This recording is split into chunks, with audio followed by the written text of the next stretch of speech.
This video looks at adding underfloor heating manifolds. So here we can see, let's say we want to serve lecture room 1G and lecture room 2G from an underfloor manifold.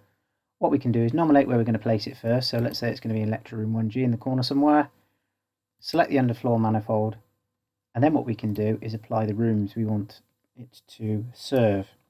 So we select the rooms.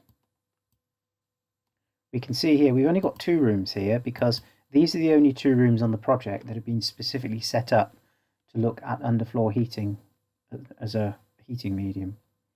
So if we select OK there, and OK again, we can then go in, right, place the appliance wherever we see fit, and dump it in the space. Now if it was decided we were going to add lecture room 3G on here, we'd have to go back to the energy program and tick the box to apply underfloor heating. So we double click in the room space, we then tick the box and select OK.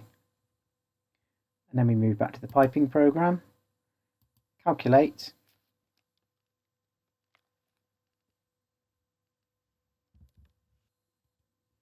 and then when we double click on the manifold, we then go to rooms and we add that 3rd space and OK it. That now goes to 7.54 kilowatts from 5 point something kilowatts.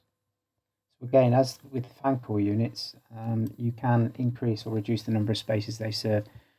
And then what you would do is route the pipework back as per previous videos into your separate supply and return nodes on your flow and return headers.